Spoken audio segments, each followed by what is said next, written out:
स्वाभिमानी प्रमुख राजू शेट्टी आपल्यासोबत आहेत। परभणीच्या गंगाखेड परभणी या रस्त्यावर त्यांनी खरं तर मोठा रस्ता रोको आंदोलन केलं। आंदोलनाला यशही आलंय। नेमकं काय समस्या होती आणि काय त्यांना समाधान मिळालं हेच विचारूया आपण। शेट्टी साहेब, आंदोलन केलंय, काय नेमकं कारखानदारांकडे मागणी होती आणि गुलाल उधळलाय तुम्ही, नेमकं काय निवारण झालं आजच्या आंदोलनादरम्यान? मराठवाड्यामध्ये रिकव्हरी एकदम कमी असते, शिवाय साखर कारखान्यांना लांबून ऊस आणावा लागतो। या सगळ्या गोष्टी विचारात घेता पश्चिम महाराष्ट्र एवढा मराठवाड्यात ऊसाला दर मिळणं शक्य नाही हे आम्हाला माहिती आहे।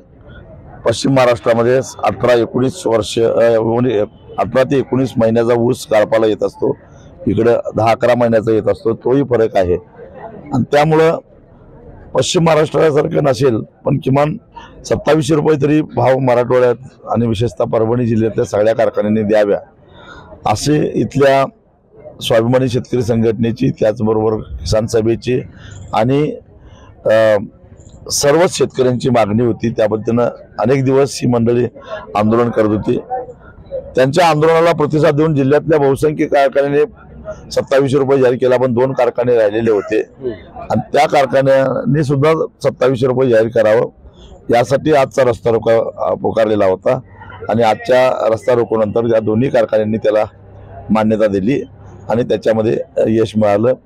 परभणीमध्ये 32 लाख टन ऊसाचं गाळप होईल असं एकूण अंदाज आहे। तो हिशेब केला तर किमान 200 रुपये वाढवून देण्यामध्ये आम्हाला यश मिळाले।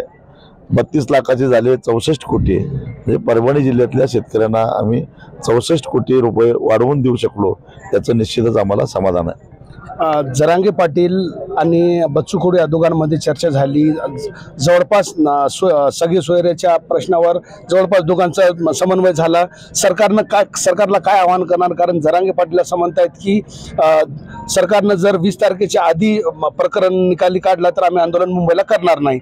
जरांगे पाटलांना काय आवाहन करणार किंवा सरकारला तुमच्या काय सूचना असणार? सरकारला मी एवढं सांगेन की 20 तारखेच्या आधीच प्रश्न मिटवावा। कडाक्याची थंडी आहे,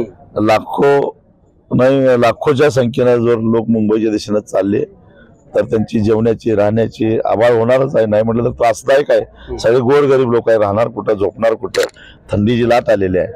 तेव्हा त्रास एवढा होण्यापेक्षा आणि शिवाय मुंबईत पोहोचल्यानंतर मुंबई ही देशाची आर्थिक राजधानी आहे, जागतिक स्तरावर मुंबईचं एक वेगळं महत्त्व आहे आणि त्यामुळं आपल्या देशाचे जागतिक स्तरावर नामुष्की होऊ नये म्हणून आंदोलन होण्यापूर्वीच सरकारनं निर्णय घ्यावा। नाहीतरी आतापर्यंतचा अनुभव असा की आंदोलन झाल्यानंतर सरकारला नमावं लागतं, आधीच निर्णय घ्यायला काय हरकत आहे? त्यामुळे 20 तारखेपूर्वीच त्यांनी निर्णय घ्यावा आणि आंदोलन होऊन देऊ नये असं मला वाटतं। महायुती आणि महाविकास आघाड्यांची तयारी सुरू आहे। त्यात महायुतीचा जवळपास फॉर्म्युला निश्चित आहे। स्वाभिमानी शेतकरी किंबहुना राजू शेट्टी येणारी लोकसभा निवडणूक कोणासोबत लढणार, कोणाचा प्रस्ताव तुमच्याकडे आलाय का? वाटाघाटी सुरू आहे का महाविकास आघाडी किंवा महायुतीकडे?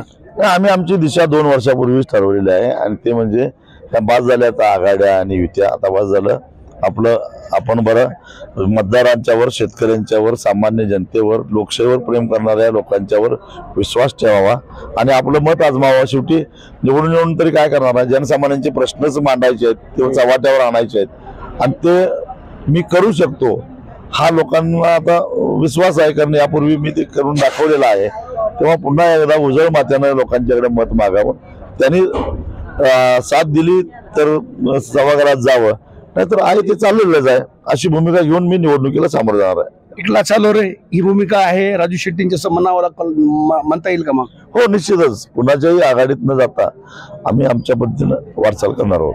जो निकाल दिलाय त्या निकालाकडे कसं पाहता किंवा राष्ट्रवादी संभावित निकाल कसा येऊ शकतो 31 जानेवारीचा? विधानसभेचे अध्यक्ष राहुल नार्वेकरांनी जो निकाल दिलाय तो काही मला पटलेला नाही आहे। संसदीय कामकाजामध्ये अनेक वर्षे मीही काम केलेलं आहे आणि प्रथा, परंपरा, नियम माहीत आहे, संविधान आम्हालाही कळतं, परंतु हा जो निर्णय दिलेला आहे तो काही बुद्धीला न पटणार आहे।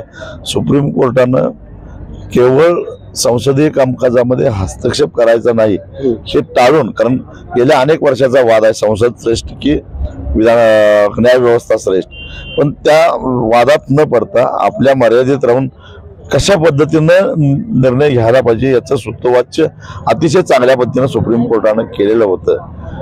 खरं तर त्याने जी सभ्यता सुप्रीम कोर्टानं पाळलेली आहे, दाखवलेली आहे, त्याचा गैरफायदा घेऊन राहुल नार्वेकरनी घेतलेला निर्णय हा राजकीय आहे असं माझं स्पष्ट मत आहे.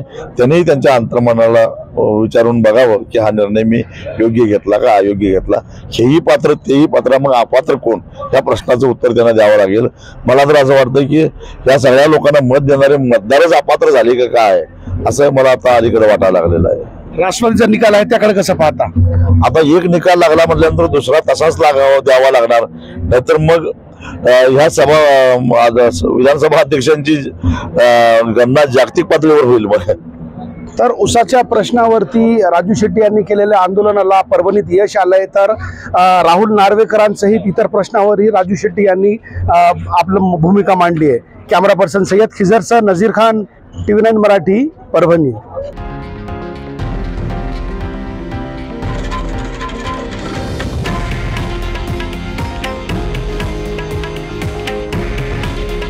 हे आहे देशातील नंबर 1 न्यूज नेटवर्क आणि आपण पाहत आहात TV9 मराठी.